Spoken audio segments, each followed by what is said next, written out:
परमसुखदं केवलं ज्ञानमूर्तिं द्वन्द्वातीतं गगनसदृशं तत्त्वमस्यादिलक्ष्यम् एकं नित्यं विमलमचलं सर्वदी साक्षिभूतं भावातीतं त्रिगुणरहितं सद्गुरुं तं Namami. Nithyanandam, and welcome everyone to the 45th Chaturmasya Series, a very special series. During this Chaturmasya, we have been listening to Swamiji's powerful cognitions from Swamiji, everyday satsangs. Swamiji has shared immense knowledge to us, including the Chaturmasya itself we learned from Swamiji. And different techniques, different cognitions we received every day. Through everything, finally, the only thing that works is surrender. Today, in this series, we are going to listen about surrender. And as our guest, we have a very special guest today who is going to share his journey of surrender, ups, downs, and the lessons, and this beautiful transforming journey that he is having with Swamiji, Sri Nitya Shraddhanandaya.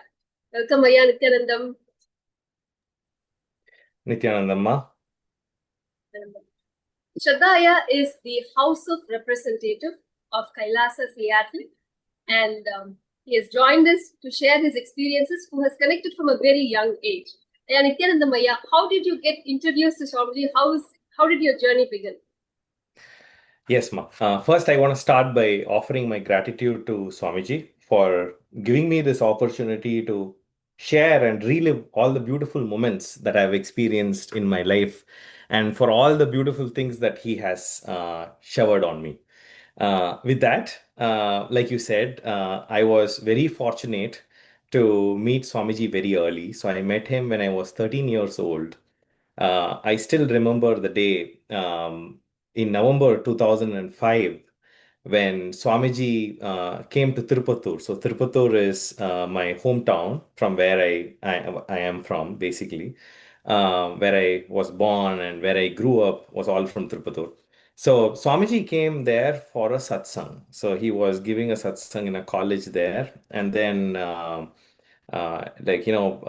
remember my dad literally taking me to look at Swamiji, attend his satsang.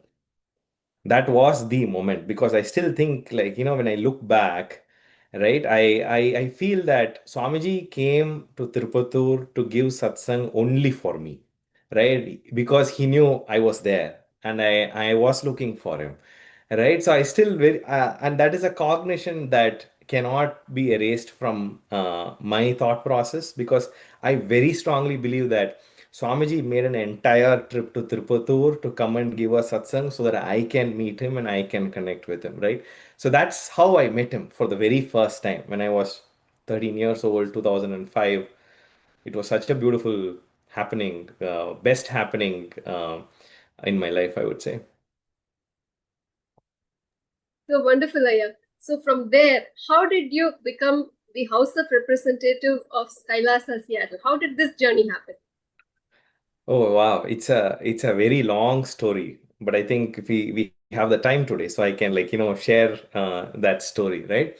So so going back to how I met Swamiji first, right? My entire family we met Swamiji when he visited Tirupattur. At that time, we used to get one-on-one blessings. Even when Swamiji gives satsang, right? Like he will sit through the entire day, entire night with how many people have ever have come and he will give one-on-one darshan, one-on-one blessings for people. So I got the blessings, came home, right? And it was first actually my dad who got connected to Swamiji. And that was a big change that even at that age I could see in my dad because uh, all of a sudden my dad I'm from a very spiritual family, very spiritual guru oriented family, right? And so even coming from that type of a background, I was able to see very significant difference in my dad. after he met Swamiji, he was like, on a spree of programs. Like, at that point of time, there was BSP, NSP, BSP, Healers Initiation, and in a month, he did everything. And then he was a totally, totally different person.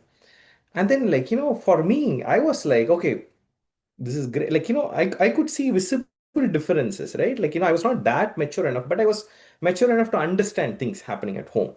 So, like, I could see visible differences. And then my dad was like, once he got done all of it, he used to invite people home to give healing. Like, whenever we were like, not well, like, there used to be healers actually coming home, giving healing to us, and like talking about Swamiji, enriching about Swamiji. And then after some time there was an first Anandaspurna program that happened in my hometown. And my dad, so I was okay, like until then I met Swamiji, great, like I was okay until then, right? And then my dad had to push me basically to attend ASP. He's like, you have to attend this. Like, you have to go. Like, you're young. This is the right age before, like, you grow up and, like, whatever happens, right now is the time. Just go. Like, and then I attended because he told me. So I attended. First day, that was when things changed, right? Day one and then day two of Anandaspurana program, I still remember I actually have goosebumps now while I'm talking, because I remember that exact same feeling I had when I completed that program, right? We go through the various chakras, right? Like, how to unblock them. And then the final one is Sahasrara, right? And then when you work on the Sahasrara chakra, you offer gratitude to everybody in your life, like to people whom you have not even thought about, like, starting from the nurse who, like, helped your mother birth you, right? From there to, like, ultimate guru who has happened in our lives, right? So it was such a, it had such a deep emotional, cognitive level impact on me. And then, like, and then I finished the meditation, opened my eyes, and then there is beautiful picture of Swamiji where the Acharya was sitting. That was replaced by Swamiji, right? Beautiful picture of Swamiji. So many flowers around. There's a smoke, and Swamiji's image was slightly revealed, right? Like, it was like, hey, this is like the introduction of who I am. Like, Swamiji, like, this is who I am, right? Sort of like, I don't know the right language, but it's like that vibe, right? Like, it's like when you go to when you go to sometimes when you go to see, people feel a different way when you go to theater, right? When you see your favorite actor, there's just this feeling chill inside of you, like, you want to whistle, you want to dance, like, you don't know why, because you adore that person. And here I met only Swamiji once, but then when the smoke opened up Swamiji's image, right, I was like done, like, what is this, like, it was so difficult for me to comprehend. I cried and cried and cried sitting there.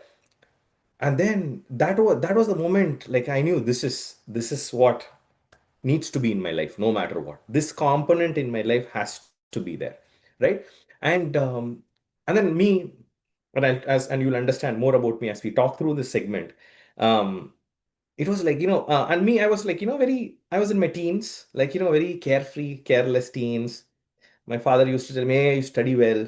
So after the meditation, I first went to my dad, I hugged him, and I said, like, thank you for supporting me, because that gratitude actually flowered inside, from the inside, a real meaning of thank you. Like, because the first time I felt like, okay, I can understand what my dad is trying to do for me now. I should have gratitude for that. I should have gratitude for so many things in my life, right? So that's how the first 2 day journey ended. And then obviously, like, just like my dad, I wanted to proceed. And then I went on to the Nithyananda Spurana program, right? That's like, where Swamiji takes 4 days of program. Oh my God, ultimate, right? Like, I would say till date, in my personal experience, that was the best program I ever attended, right? And like, so many people, I think I had 5,000 people attend that program with me. 4 days, it was in a marriage hall in Salem, right? And then same experience, 3 days. Swamiji worked on the different layers in our body, right? And then the fourth day, after the process was over, there's two things that I very, very distinctly remember. Swamiji, like, we've already started seeing him as the ultimate. He's the guru, right?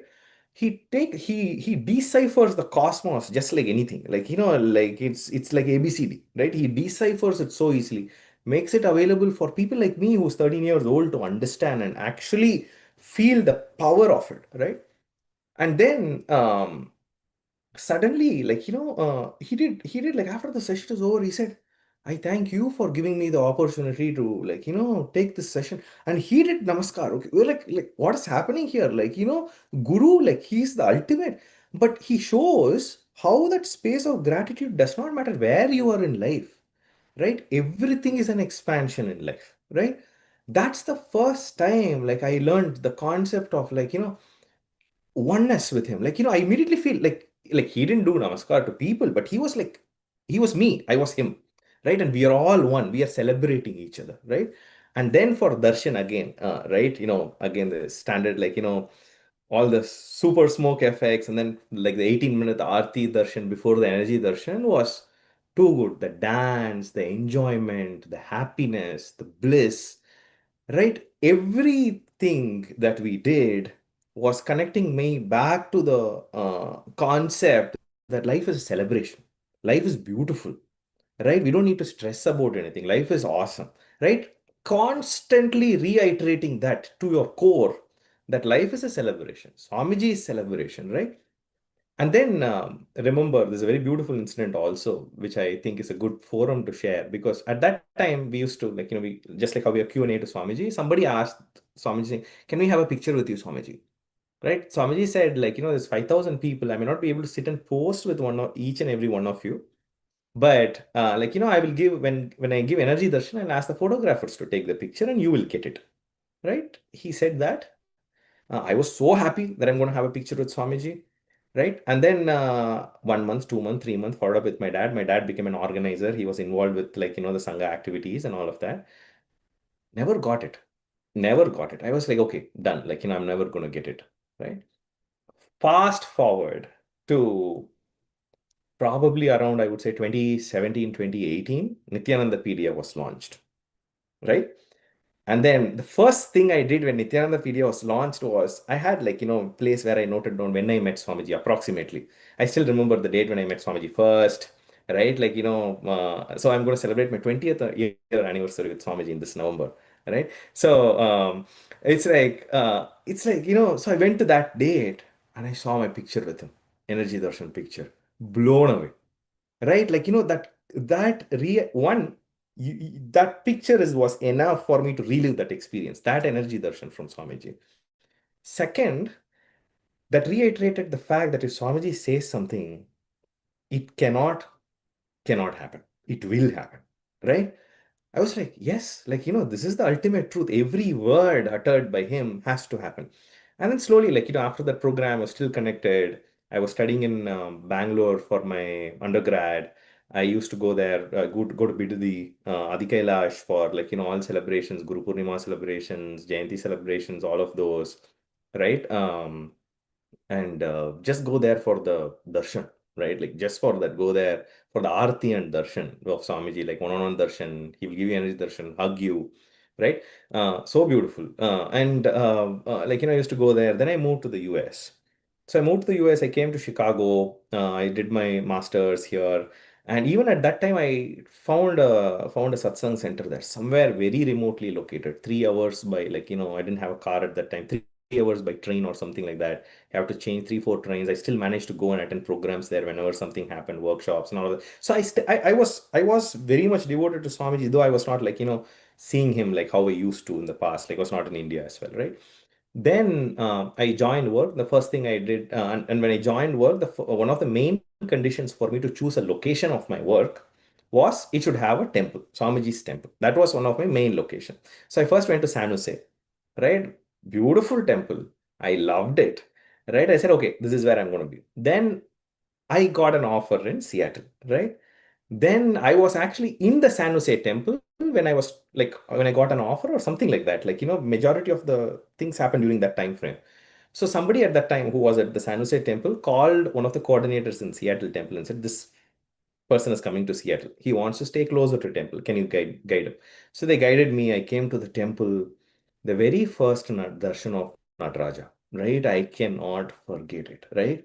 Instantly it put me into deep silence. Like, I was like, wow, like, it is so beautiful. See, we have gone to so many temples in, like, in India, right? I'm not like, saying anything less about them, right? But it had a completely different experience for me. This had a completely different experience for me. Right, I knew this is the place that I want to be. Like, I want to be here at the temple. I want to come to the temple. I want to be part of the temple. So I decided that inside of me. I didn't, of course, I didn't say tell this to anybody. And then I used to come and go to the temple. There were a few acharyas back then, like, that I used to interact a lot with. And then very soon there was Inner Awakening program that came up. I said, I want to go attend this done, right? And from the very first day of my Inner Awakening program, it was more like, the lost minute things that you might have lost in this entire journey, right? Like from the time I attended NSP to the time I attended IA, other things that I've been focusing on my life, traveling, but all those pieces came together when I attended IA. Again, first darshan, right? It's all coming down to darshan, right? That darshan, seeing with two eyes is just not enough, right? You will feel for the very first time. I felt for the very first time that my two eyes is not enough to witness what I'm seeing here, right? Like, for a second I felt like, I need so many more eyes to even grasp what is like standing in front of me. Who is this standing in front of me, right? And I'm being little like raw with my emotions here because I can literally feel that emotion here, right? And then I had a wonderful time with Inner Awakening, like, darshans with Swamiji. And I have to say, like, Swamiji treated me very special as well. Like, I was very happy.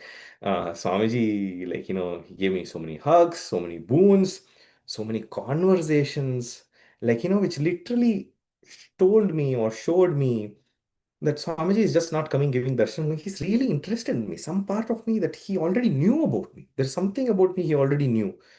And he was trying to ask me, not because he does not know, so that I will start thinking about those things about me, right? About my identity, who I am, and all those type of like, questions that come back to these basic questions, right? And then, like, from my childhood, like, right, I used to always desire about the people who were very close with Swamiji, right? From the time I connected with him, like, people who are on stage with Swamiji, people who are like, serving him, people who are sitting close to him, I will feel like, how beautiful. At sometimes I will even feel jealous, right? They are there, but I'm not able to be there with him, right? And then during the Inner Awakening program, one of the days during darshan, I took the energy darshan, I started walking out. He called me and he said, take responsibility and become Mahant of KAILASA Seattle. I said, yes, Swamiji. Like, when he says something, you cannot say no, right?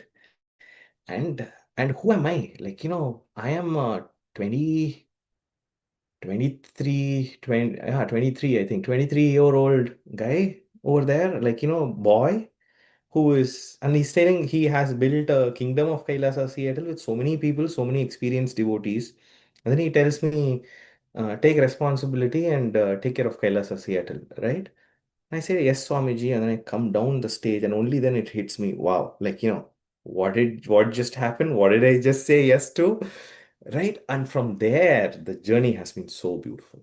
Because from there, it was always like, seeing Swamiji at distance, right? Like, I know he's inside me. I know I am him. I know he's me. But it was always like, there's always some sort of a distance or a gap, right? But then the moment he made me part of him by making me part of his sangha, right? That distance disappeared, right? It was just me and him. And that is how my long story of from where I met him to how he made me the HR of Kailasa Seattle. Such a beautiful journey. Yeah. It is really every time it's so sweet to hear everyone's journey. For every single person feels I'm very special to Swamiji. And like how Swamiji says, exclusively for me. That is how Swamiji fulfills each and every single one of us. What I wanted to ask you is, Aya, when your father introduced you to Swamiji, the age of 13. It's a very, very crucial age. At that age, a lot of decisions, lot of cognitions we create about life, about our future, whatnot. As you said, careless, carefree, very immature.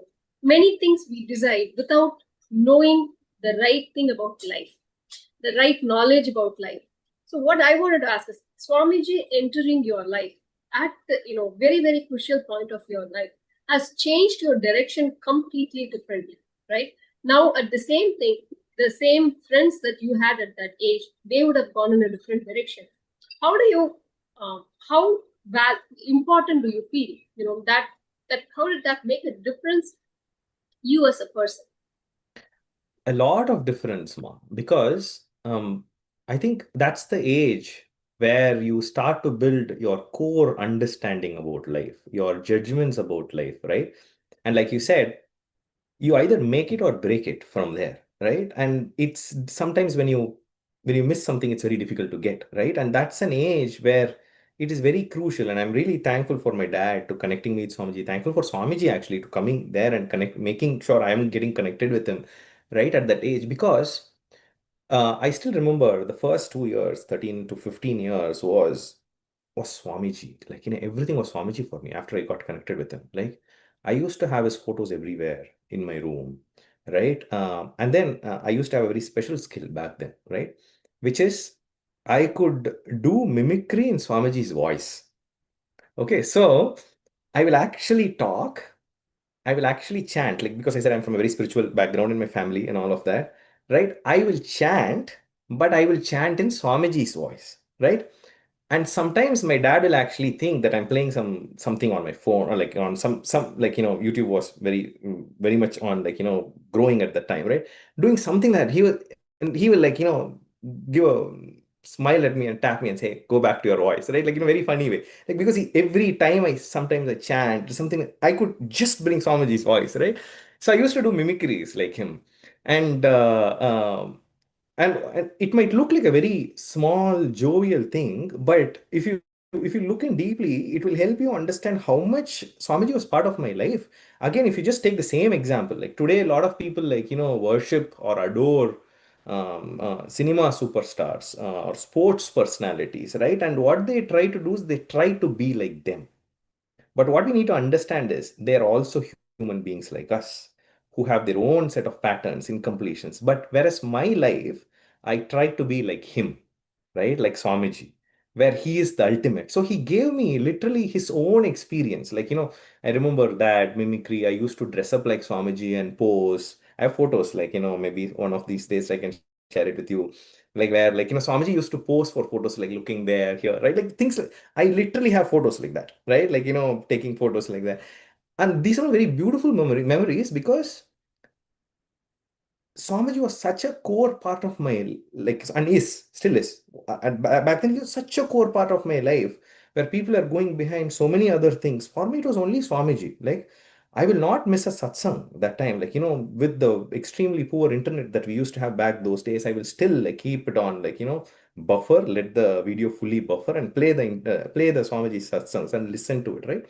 Because everything that he taught me I had enough time in my life to just try it out, to just implement it, right? That's the beauty of connecting with him, like, younger, because you don't have other responsibilities to think or worry about in your life, right? You like something, you can just do it, right? And so I was like, once he said, like, when you walk, when you go around, wherever, when you see people, bless everybody, right? Like just keep blessing. So I used to literally walk on the roads blessing. Like I see a dog, I'll bless. I'll see a man, I will bless. I'll see a stone, I will bless. But what that actually taught me was like, it showed me that space of Paramashiva inside of me, right? That I am Paramashiva. Like, I am an embodiment of Paramashiva. And when I do that, I was able to see not only like, whatever I wanted in my life actually started happening. And I see Swamiji, like, sharing some experiences. I remember the Swamiji's first enlightenment experience, like, where his, like, he was able to feel, it's one of the very old videos. I think he gave it in the US. That video, he'll say that how his body, like, literally shrunk. He felt like it shrunk, right? And then, like, his life like he could not respond. Around something around that. I literally experienced that at that time, right? So it was like Swamiji all over for me, right? It was to an extent where, like, if I have a break in my school, I want to go to Adi Kailash. I attended the Ingenious program there. Anything that comes up for kids, I will go there, right? I will go there. My dad will take me there, go there. And why I'm sharing all of this is, and I'm seeing, like, there are, like you said, there are people of my age, my friends, people I know of my age, who have a completely different projection or idea about life, right? But one thing that constantly I feel is I have a much larger life positive cognitions, thought currents about life. I don't get beaten down by situations that happen around me, right? And where I see people crumble for small, very small issues, like one example, like, if their manager at their job asks them a question that could put them in a state of concern, they will crumble, like, like gone, like my job is gone. They go into the space of insecurity. Like nothing has ever happened for me like that, right? Because I always knew Swamiji was there to take care of it, right? And he was there to take care of it. And one beautiful example also I can share is when Swamiji said, "Hey, take responsibility and become Mahant of Kailasa, Seattle." Those were his exact words. Um, I I came down from the stage and I was processing it. A couple of days later, I was still in inner awakening. Um, my job suddenly asked me to move to SF, right? And now Swamiji has asked me to stay in Seattle 2 days. And my job has asked me to move to SF. So I messaged Swamiji saying, Swamiji, I will stay in Seattle. You asked me to stay in Seattle. I will stay in Seattle. My job is asking me to move to SF. I will quit my job. I told him that. I didn't ask him, shall I quit my job? No, I said, I'm going to quit my job. You find me a job because I'm on visa here and all of that, right? So I said, you find me a job, right? If not, I have to go out of the country. Swamiji said, I will make it happen immediately for you. That's what he replied back to me, right? And then the very next day, I got two interview calls, right? I got both the offers within a week, right? And one of the interviews so funny that, it was 5 or 6 rounds of interview. I will go. It was for a big position. It was for a manager of data analytics position, right? So it's a serious position. It's not like an entry level job. Like, it's a big position. One of the roles that I interviewed for. I'll go in 5 interviews scheduled for the day, each one for 1 hour. First 10 minutes, I'll give my introduction. Like, every interviewer without a difference, they said, "Oh, you answered all my questions. So take the 50 minutes back. Let the next interviewer come. Next interview, I give my introduction. They say, "Oh, you've answered all my questions.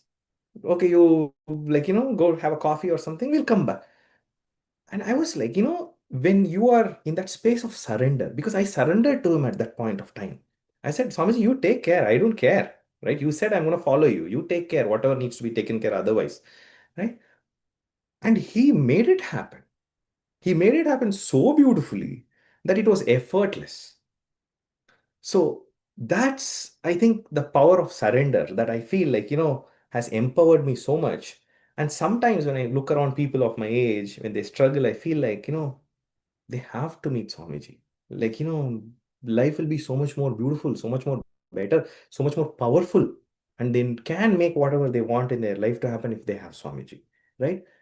That's how I think my life has transformed because I met him at such a small age. Because otherwise, like, let's say meet him now, I have a family, I have kids. I'm not saying it would not, I would not have had the same experience, but you would have to juggle between your priorities. And so you cannot spend your full time on experimenting what Swamiji is teaching you, what he's asking you to go and test, experiment and learn, experience, right? But I had all that time, thankfully. And I'm here with Swamiji's grace and his blessings. I'm here, as part of him, as part of his Sangha. And I'm very, very proud and happy that he asked me to be part of his Sangha of like the billions of people out there, right? Like, he had to ask me. And like, I am forever in gratitude with him for that. So beautifully shared, Aya. Actually, as you said, people have different heroes. But for us, Swamiji is that hero, who is the ultimate. And what you did was not just mimicking Swamiji, it is the Leela Dhyanan. It is not just like mimicking Swamiji's voice. When you dress up as Swamiji, it is Leela Dhyana. Literally, immediately he takes us to that space of that oneness space and that bliss. Immediately we get transported to that space. It is so beautiful. So actually, you said such a sweet space of surrender. Everything starts manifesting as we want. So what is this surrender? Swamiji explains in a beautiful way there's something called innocent surrender and ignorant surrender. So what even is surrender? We would only need to learn from Swamiji what that is. So let us now hear from Swamiji what this surrender is.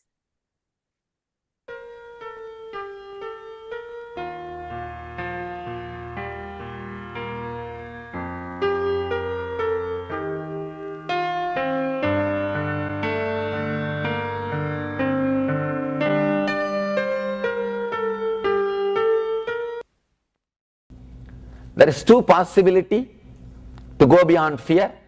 One, if you just die, all possibilities are stopped. Nothing can be done. No more breathing, no more looking, no more possibility into anything. Then no fear, because there is nothing to be taken away from you. Second important thing, if everything becomes possible, again the fear will disappear from your inner space. Feeling all powerful or feeling nothing is possible. Understand, when the great masters like Shankara tell you nothing can be done by you, it is not fact, it is a truth. It is not fact, it is a truth, it is a technique to be followed by you. When you understand in your being nothing can be done by you, you suddenly surrender and you come out of fear. You surrender to the higher existence. One more thing, when you understand from your core, if you feel connected to that idea, nothing can be done by you, from your core, from your root, simply you will see the tremendous surrender or utter relaxation starts happening in you. I am not saying if you completely surrender you will not pay your bills. No. You will not go to eat. No. You may do that. But in your inner space, nothing will be recorded. Whatever disturbs your inner space, whatever you think as free will, that idea will not exist. The idea of free will exists because you believe there is something can be done by you. When Shankara says nothing is possible by us, Trinamapi nachalati tena vina, in Sanskrit they say even a blade of grass can't move without His grace. Even a small blade of grass can't move without His grace. It is not fact, it's a truth. I can't say it's a fact because you can say, I can move my hand, I can pluck grass. Why should we need divine grace? I can move the grace. You can say, a lawn mower is enough. You don't need God to move the grass. When the great masters say, Trinamapi nachalati tena vina, it is not fact, it is truth. You need to contemplate on it. You need to use that word as a technique to realize a kind of a experience. Sometime the words which may not be directly fact can be used to lead you to a truth. Fact is what you can understand with your logic. Truth is which is beyond your logic but which exists. So they may sometimes use some words which is not fact but which can lead you to truth. When masters say nothing can be done by you. It is to create that deep surrender, psychological death. You decide there is no more possibility. There is nothing else can be done except relaxing. Raman Maharshi calls as Atma Sharanagati. You can achieve, you can go beyond fear in this way also, by closing all possibilities, nothing more, over. Second, by opening all possibilities, Atma Jnana, whether by self-surrendering or self-realization. You can surrender yourself when you feel nothing can be done. You can experience yourself when you feel everything can be done. Nothing can be done, everything can be done. Both can liberate you from fear. Both are technique, method. Nothing can be done. If you are in tune with the idea, nothing can be done. You are Bhakti Yogi. You are Bhakti Yogi. You surrender. If you think everything can be done, you are Jnana Yogi. You explore and experience.